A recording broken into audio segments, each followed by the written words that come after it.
ताल केरवा बघतोय आज आपण। या ताल केरव्यामध्ये मात्रा किती आहे?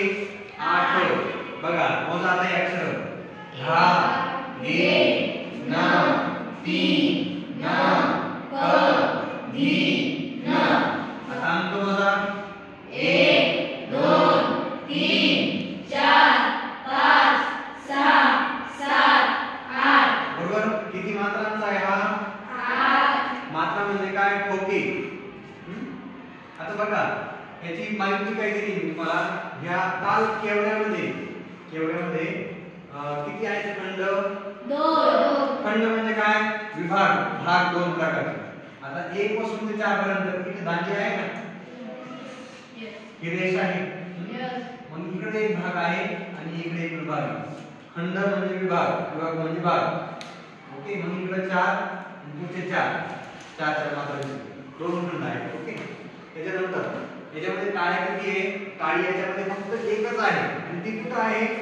पहिल्या मात्रेमध्ये। बघा दिलं मी टाळी पहिल्या मात्रेवरती। ओके।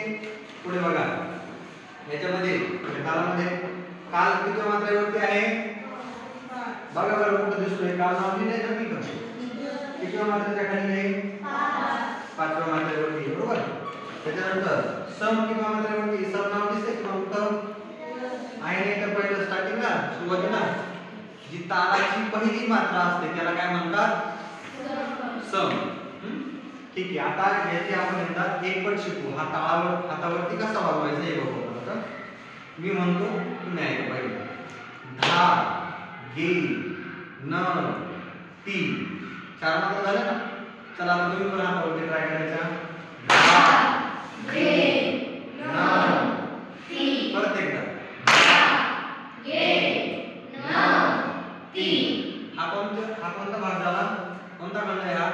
समेखंड म्हणजे समेपासून कालापर्यंत। आता कालापासून पुढच्या समेपर्यंतचा पुढचं बघा। आता इथं काय आहे? काल म्हणलंय। काल म्हणल्यानंतर टाळी वाजवायची की हात बाजूला करायचा? हात बाजूला करायचा। ओके। ज्यावेळेस टाळी असते त्यावेळेस टाळी वाजवायची। जिथं काल हा शब्द आला 0 तिथं टाळी वाजवायची नाही, फक्त हाताने दाखवायचं असते।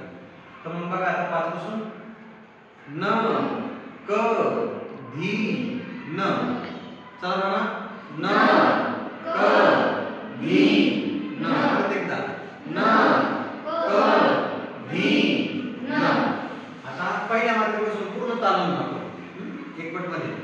धा गे न ती न क धी न। परत एकदा गे न ती न क धी न। आता हे आपण किती मध्ये म्हणलो? एक पट मध्ये म्हणलो, विलंबित मध्ये म्हणलो। म्हणजे एका मात्रेमध्ये एका ठोक्यामध्ये फक्त एकच अक्षर म्हणलो। बरोबर। आता आपल्याला काय करायचं? याची दुप्पट करायची, स्पीड दुप्पट।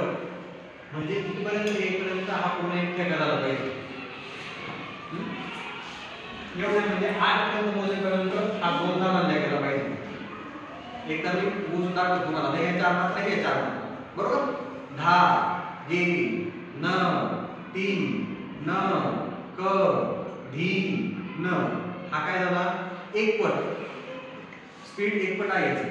आता दुप्पट म्हणल्यानंतर काय? 2 मात्रा एकत्र। जसं आता धा गे हे एकत्र म्हणायचं, न ती हे एकत्र म्हणायचं, न क हे एकत्र म्हणायचं। असं ते 2 मात्रा एकत्र म्हणून जायचं एका ठोक्यामध्ये। आता बघा धा गे न ती न क धी न। धा गे न ती न क धी न। दोनदा म्हणून आपण आता परत एकदा बघा धा गे न ती न क धी न। धा गे न ती न क धी न। आता हे टाळीवरती म्हणतो। ज्यावेळेस तुम्ही दुप्पट मध्ये म्हणतात ह्या टाळ्या चेंज होतात का? नाही। फक्त काय चेंज होतात? हे शब्द जे आहेत एका मात्रेमध्ये 2 मात्रा आहेत। बघा म्हणजे अर्धा मात्रा होतो। आता ही टाळीमध्ये म्हणू आपण धा गे न ती न क धी न। धा गे न ती न क धी न। 1